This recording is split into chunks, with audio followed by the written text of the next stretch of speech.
नमस्कार दोस्तों।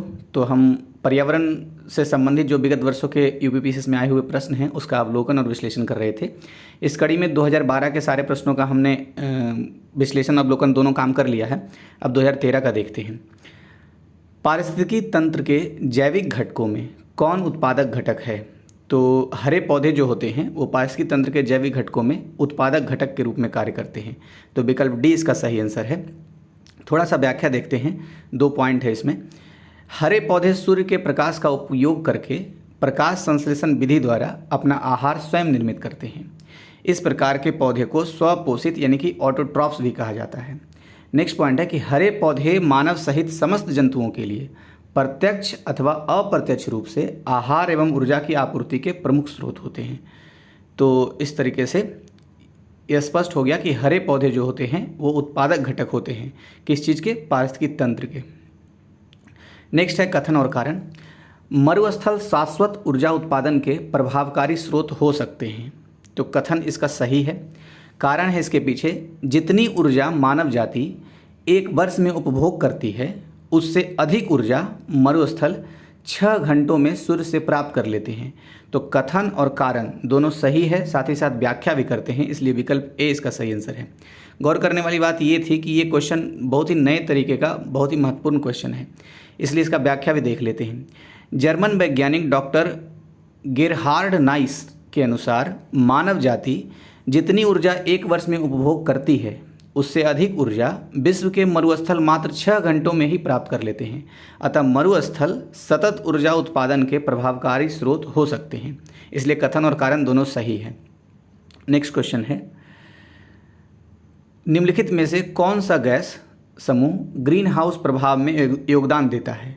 तो इसका सही जो विकल्प है विकल्प डी है, कार्बन डाइऑक्साइड और मीथेन। ये दोनों जो गैसें हैं, मतलब गैसों का जो समूह है वो ग्रीन हाउस गैस प्रभाव में योगदान देता है। तो विकल्प डी इसका सही आंसर है।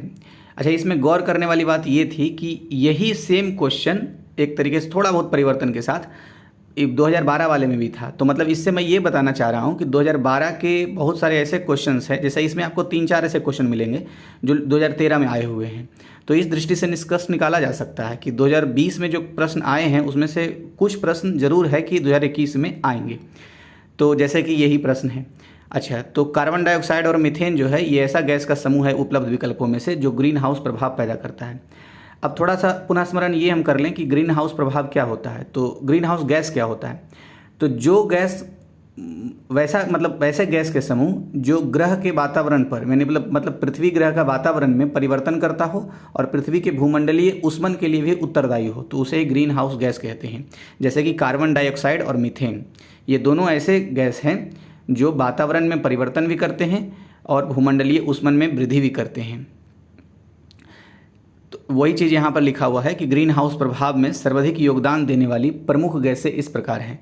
जैसे जल वाष्प जो होता है वो 36 से 70% तक ग्रीन हाउस प्रभाव पैदा करता है, और दूसरा है कार्बन डाइऑक्साइड 9 से 26% तक। जबकि ज़्यादा बदनाम जो है वो ग्रीन हाउस प्रभाव के लिए वो कार्बन डाइऑक्साइड गैस ही है, जबकि सच्चाई ये है कि जलवाष्प सबसे ज़्यादा ग्रीन हाउस प्रभाव पैदा करता है पृथ्वी पर, और दूसरे नंबर पे कार्बन डाइऑक्साइड, और तीसरे नंबर पर मीथेन 4 से 9% तक। और ओजोन का भी नाम आता है ग्रीन हाउस प्रभाव पैदा करने में। ग्रीन हाउस प्रभाव पैदा करने का मतलब ये हुआ कि पृथ्वी का तापमान बढ़ाने में। नोट में क्या लिखा हुआ है, कार्बन टेट्राफ्लोराइड तथा नाइट्रस ऑक्साइड भी ग्रीन हाउस गैसें हैं, परंतु इनका योगदान उपयुक्त गैसों की अपेक्षा बहुत ही कम होता है। तो ये खास बातें थी। अब नेक्स्ट क्वेश्चन है, सर्वाधिक अस्थायी पारिस्थितिकी तंत्र निम्नांकित में से कौन है? तो जो उपलब्ध विकल्प है उसमें से महासागर जो होता है सबसे ज़्यादा अस्थायी पारिस्थितिकी तंत्र होता है। तो विकल्प सी इसका सही आंसर हो गया। अच्छा, एक क्वेश्चन याद आ रहा है मन में, आप मुझे कमेंट बॉक्स में बताइएगा कि पारिस्थितिकी तंत्र इस शब्द का सबसे पहले प्रयोग किसने किया था? तो ये कमेंट बॉक्स में आप बता सकते हैं। ये क्वेश्चन दरअसल आया हुआ क्वेश्चन है। नेक्स्ट देखिए, विलुप्त होने वाली प्रजातियों की सूचीबद्धता होती है। तो जो विलुप्त होने वाले प्रजाति होते हैं उसे सूचीबद्ध किया जाता है रेड डेटा बुक में। तो विकल्प बी इसका आंसर हो गया, रेड डेटा बुक में। अच्छा, एक बुक और होता है जिसको बोलते हैं ग्रीन डेटा बुक। तो इसमें किसे दर्ज किया जाता है? जो दुर्लभ जातियों का लेखा जोखा होता है वो ग्रीन डेटा बुक में होता है। जबकि जिनका अस्तित्व पर ही संकट है, जिन जातियों के या प्रजातियों के अस्तित्व पर संकट है, उसे रेड डेटा बुक में दर्ज किया जाता है। मैं फिर से बोल रहा हूँ, देखिए, रेड डेटा बुक हो या ग्रीन डेटा बुक हो, दोनों को रिकॉर्ड करने का काम IUCN करता है और IUCN का हेडक्वार्टर है स्विट्जरलैंड। याद रखने वाली बात यह है कि रेड डेटा बुक में क्या दर्ज होता है, तो वैसे प्रजाति जिनका अस्तित्व पर संकट है तो उसे रेड डेटा बुक में दर्ज किया जाएगा, और जो दुर्लभ जाति के हैं या दुर्लभ प्रजाति के हैं उनका लेखा जोखा किया जाता है ग्रीन डेटा बुक में। ग्रीन डेटा बुक बोल रहा हूँ। उदाहरण के लिए जैसे कि बासमती चावल सिर्फ उत्तर भारत में होते हैं, तो एक तरह से दुर्लभ प्रजाति हैं, ये दुर्लभ जातियों के पेड़ पौधे हैं, मतलब पौधे हो गए हैं, तो ये इसको ग्रीन डेटा बुक में दर्ज किया जाएगा। अब नेक्स्ट देखते हैं, निम्नलिखित में से कौन सी जैव विविधता के संरक्षण के लिए महत्वपूर्ण रणनीति है। तो जैव मंडल रिजर्व जो है ये महत्वपूर्ण रणनीति होता है जैव विविधता के संरक्षण के लिए, तो विकल्प ए इसका सही आंसर है। अच्छा, ये आंसर जो है ये उपलब्ध विकल्पों में से है, ठीक है। व्याख्या भी देख लेते हैं एक बार। जैव विविधता के संरक्षण के लिए महत्वपूर्ण रणनीति जैव मंडल रिजर्व है। जैव मंडल रिजर्व की स्थापना का उद्देश्य प्राकृतिक एवं अर्ध प्राकृतिक भूमि पर स्वस्थाने यानी कि इन सिटू जैव विविधता का संरक्षण करना है। तो कुल मिलाकर के इतने पूरे बात का एक बात याद रखना है पीटी के लिहाज से कि जैव विविधता का जो संरक्षण जैव मंडल रिजर्व में होता है वो दरअसल इन सिटू टाइप का एक तरह से जैव विविधता का संरक्षण है। नेक्स्ट, यूरो 2 मानकों को पूरा करने के लिए अति अल्प सल्फर डीजल में सल्फर की मात्रा क्या होनी चाहिए। तो 0.05% या इससे कम होनी चाहिए, तो विकल्प ए इसका सही आंसर है।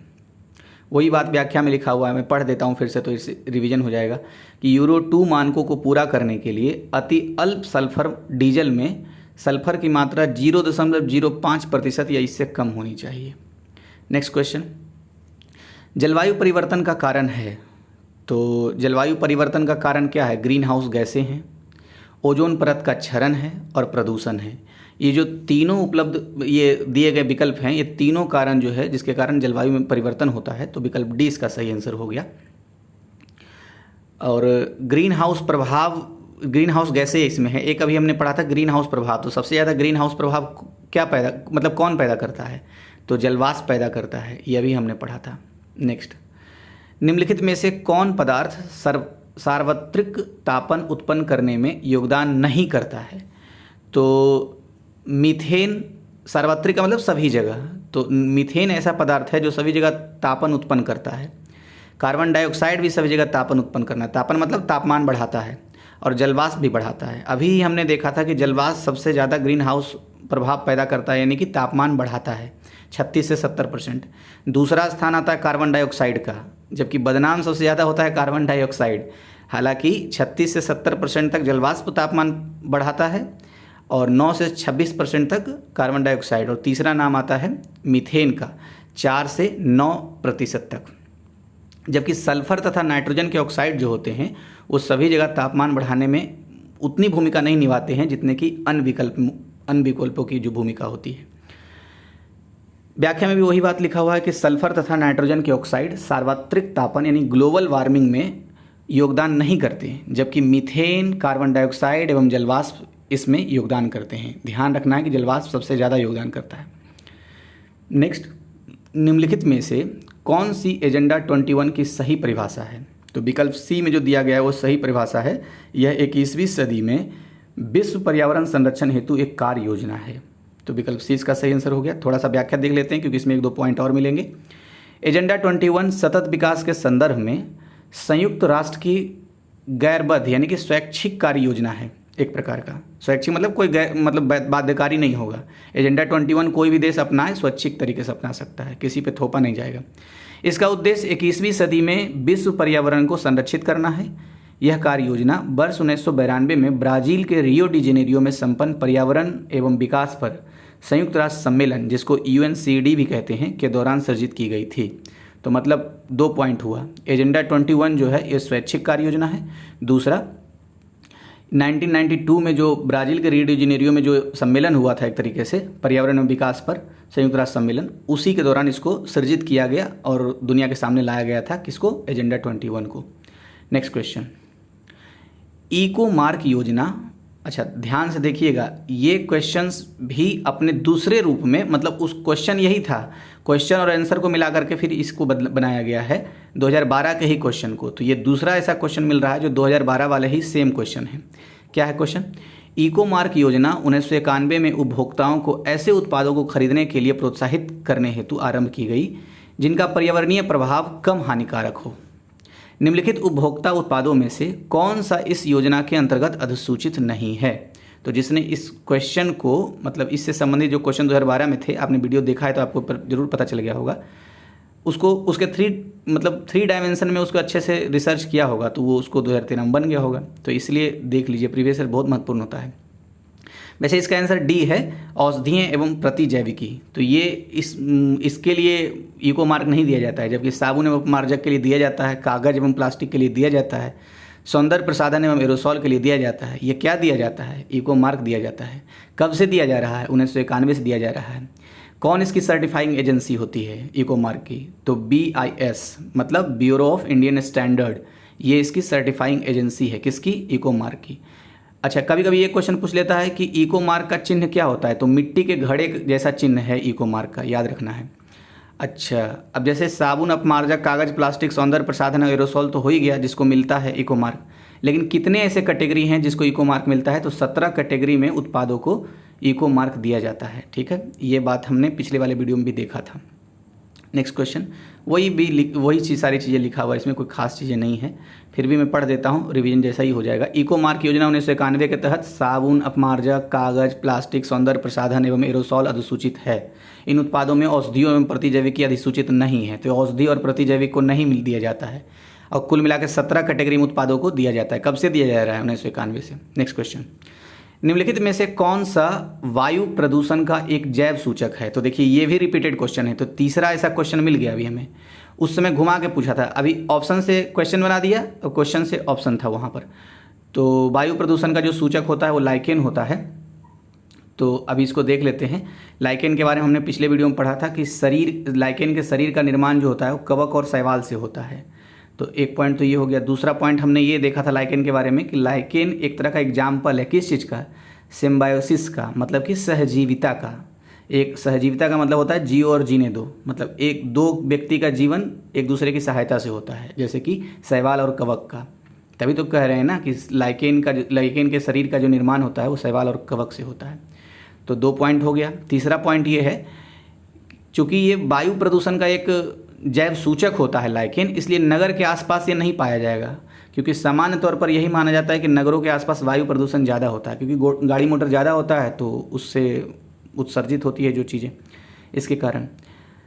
अच्छा, और ये एक छोटी वनस्पति का समूह होता है लाइकेन। मतलब ऐसे पूछा जाता है लाइकेन क्या है निम्नलिखित में से? तो वनस्पति है ये एक तरीके का। ठीक है, व्याख्या में वही बातें लिखा हुआ है, मैं फिर से पढ़ देता हूँ, रिवीजन हो जाएगा। लाइकेन निम्न श्रेणी की एक छोटी वनस्पतियों का एक समूह है जो विभिन्न प्रकार के आधारों पर उगे हुए पाए जाते हैं। यह वायु प्रदूषण के प्रति संवेदी होता है, इसलिए नगरों के समीप नहीं पाए जाते हैं। नेक्स्ट, अम्ल वर्षा निम्नांकित द्वारा वायु प्रदूषण के कारण होती है। तो नाइट्रस ऑक्साइड एवं सल्फर डाइऑक्साइड, यही 2 के कारण अम्ल वर्षा होती है, इसलिए विकल्प डी इसका सही आंसर हो गया। तो क्वेश्चन यही पूछ रहा था कि अम्ल वर्षा निम्नांकित द्वारा वायु प्रदूषण के कारण होती है। तो नाइट्रस ऑक्साइड और सल्फर डाइऑक्साइड यही वायु में मिल जाता है, वायु प्रदूषित होता है, फिर अम्ल वर्षा हो जाती है। देखिए यहाँ और व्याख्या में पढ़ता हूँ एक बार।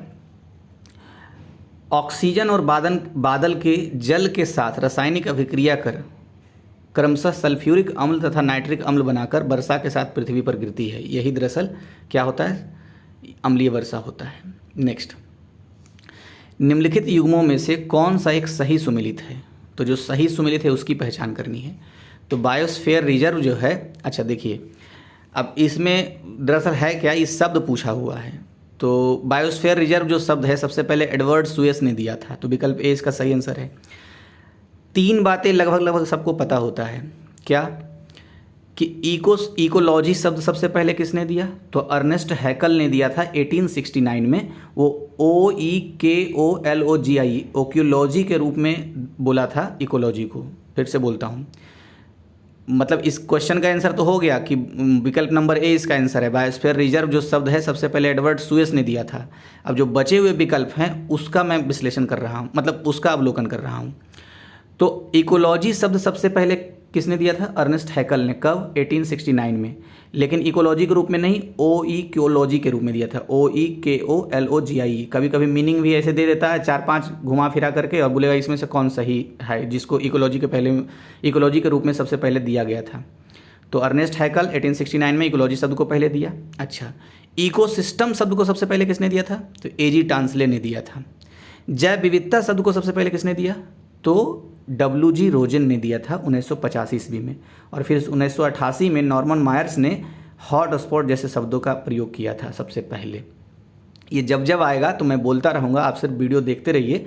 आपको ये कम से कम 2020 तक मेरे ख्याल से कम नहीं तो 10 बार आपको सुनने को मिलेगा।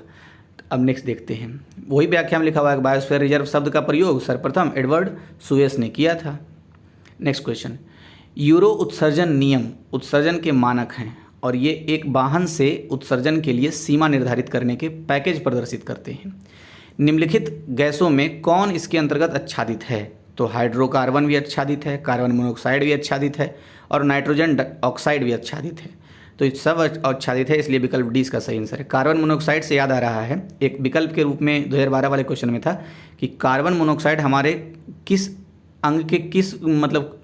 अंग को प्रभावित करता है एक तरीके से। तो कार्बन मोनोऑक्साइड के कारण रक्त सर्कुलेशन में हीमोग्लोबिन की मात्रा कम जाती है, इसलिए ऑक्सीजन की कमी के कारण हमारी मृत्यु हो जाती है कार्बन मोनोऑक्साइड के कारण। अब देखिए व्याख्या में वही है, कुछ खास नहीं है, तो इसको छोड़ देता हूँ। नेक्स्ट क्वेश्चन क्या है? अब देखिए ये क्वेश्चन फिर चौथा नंबर क्वेश्चन मिल रहा है जो 2012 के क्वेश्चन से टैली कर रहा है। कैसे? देखिए, निम्नलिखित वायु प्रदूषकों में से कौन रक्त धारा को दुष्प्रभावित कर मौत उत्पन्न कर सकता है? तो कार्बन मोनोऑक्साइड जो है यही रक्त धारा को दुष्प्रभावित करके मौत उत्पन्न कर सकता है। तो विकल्प डी इसका सही आंसर है। आपको याद होगा वहाँ मिलान करने के लिए क्वेश्चन आया था 2012 में, उसमें था कि एक साइड दिया हुआ था प्रदूषण मतलब गैसों के समूह और दूसरे साइड उससे प्रभावित अंग था और उसको मिलान करना था। उसी में से एक विकल्प को उठा करके एक क्वेश्चन बना दिया गया है। तो कार्बन मोनोऑक्साइड से हमारे रक्त धाराएं प्रभावित होती है, उसके बाद पारा से हमारा उदर प्रभावित होता है, वो उस विकल्प में था इसलिए मैंने इसे यहाँ पर रिवीजन कर दिया है। पारा से हमारा उदर मतलब पेट प्रभावित होता है। एस्बेस्टॉस धूल जो होता है इससे हमारा फेफड़ा प्रभावित होता है और लेड जिसको सीसा भी कहते हैं इससे हमारा मस्तिष्क प्रभावित होता है। तो ये हो गया एक तरीके से रिवीजन भी और अवलोकन भी, कि अवलोकन क्या किया हमने, यही कि 2012 में देखिए कैसे क्वेश्चन टैली कर रहा है। तो चौथा क्वेश्चन ये था जो सेम हूबहू। थोड़ा सा व्याख्या पढ़ देता हूँ तो रिवीजन हो जाएगा। कार्बन मोनोऑक्साइड एक मुख्य वायु प्रदूषक है। यह गैस रक्त में उपस्थित हीमोग्लोबिन से जुड़कर कार्बोक्सी हीमोग्लोबिन बनाती है, जिसके कारण रक्त की ऑक्सीजन को वहन करने की क्षमता कम हो जाती है और यही मृत्यु का कारण बनता है। जब लगभग 50% हीमोग्लोबिन कार्बोक्सी हीमोग्लोबिन में बदल जाता है तब ऑक्सीजन की कमी से श्वसन क्रिया में अवरोध हो जाता है, जिसके परिणाम स्वरूप मृत्यु हो जाती है। नेक्स्ट क्वेश्चन, वायुमंडल में उपस्थित ओजोन द्वारा निम्नलिखित विकिरण अवशोषित किया जाता है। तो जो परावैगनिक विकिरण होता है इसी को अवशोषित कर लिया जाता है ओजोन के द्वारा। ओजोन को ही O3 कहते हैं क्योंकि उसमें परमाणुओं की संख्या 3 होती है और जो सूर्य से परावैगनिक किरणें आती है उसको अवशोषित करती है। एक तरीके से जो छलनी होता है ना, जैसे चाय बनाते हैं तो चाय पत्ती को छान लेते हैं, उसी तरीके से परावैगनिक किरणें जो सूर्य से आती है उसको छान लेती है ओजोन गैस से। तो ये विकल्प सी हो गया। इसीलिए कहते हैं कि ओजोन गैस का ओजोन परत की हमें रक्षा करनी होगी, नहीं तो पृथ्वी पर परावैगनिक किरणें आ जाएगी तो हमें त्वचा कैंसर और दृश्य संबंधी बहुत सारी प्रॉब्लम हो सकती है। तो विकल्प सी इसका सही आंसर है। अच्छा, ओजोन से एक चीज़ याद आया, हमने पढ़ा था कि ग्रीन हाउस प्रभाव में ओजोन का भी योगदान होता है 3 से 7%। चौथा नंबर रैंक इसका आता है, जबकि सबसे ज़्यादा जो ग्रीन हाउस प्रभाव पैदा करता है कौन करता है? जलवाष्प। दूसरे नंबर पर कार्बन डाइऑक्साइड, तीसरे नंबर पर मीथेन और चौथे नंबर पर ओजोन। व्याख्या में भी वही बातें हैं कि ओजोन O3 ऑक्सीजन के 3 परमाणुओं से मिलकर बनने वाली एक गैस है, इसलिए तो इसको O3 कहते हैं, जो वायुमंडल में बहुत कम मात्रा में पाई जाती है। जमीन की सतह के ऊपर अर्थात निचले वायुमंडल में यह एक खतरनाक दूषक होता है, यानी कि प्रदूषक होता है। तो ध्यान रखना है कि अगर ओजोन जो है वायुमंडल के निचले सतह में आ जाए, निचले वायुमंडल में आ जाए तो हम बहुत ही खतरनाक प्रदूषण के रूप में काम करेगा। जबकि ऊपरी वायुमंडल में ओजोन परत के रूप में यह सूर्य के परावैगनिक विकिरण से पृथ्वी पर जीवन को बचाती है। तो सही चीज़ मतलब जो चीज़ जहाँ होना चाहिए वहीं हो, नहीं तो एक तरीके से वो प्रदूषण जैसा हो जाता है। अब देखिए अक्टूबर 2012 में किस सम्मेलन में प्रधानमंत्री डॉक्टर मनमोहन सिंह ने हैदराबाद प्रतिज्ञा $5 करोड़ खर्च करने के लिए घोषित किया है? तो ये तो उस समय करंट अफेयर है, फिर भी मैं इसका आंसर पढ़ देता हूँ। जैव विविधता पर सम्मेलन में दरअसल हुआ ये था कि अक्टूबर 2012 में हैदराबाद में एक संयुक्त राष्ट्र पर जैव विविधता सम्मेलन आयोजित हुआ था, जिसको COP11 भी कहते हैं। उसी दौरान क्या हुआ कि प्रधानमंत्री जो मनमोहन सिंह थे उस समय, उन्होंने देश में जैव विविधता को बचाने के लिए $5 करोड़ के अनुदान के साथ साथ हैदराबाद प्रतिज्ञा की शुरुआत की थी। तो विकल्प ए इसका आंसर है। वैसे ये आउटडेटेड है, मतलब ये तो रिपीट नहीं होगा मेरा जहाँ तक अनुमान है। इस वीडियो में इतना तक ही। अच्छा लगा तो लाइक कीजिए, आप डिसलाइक भी कर सकते हैं, बस कारण ज़रूर बताइएगा। Thank you.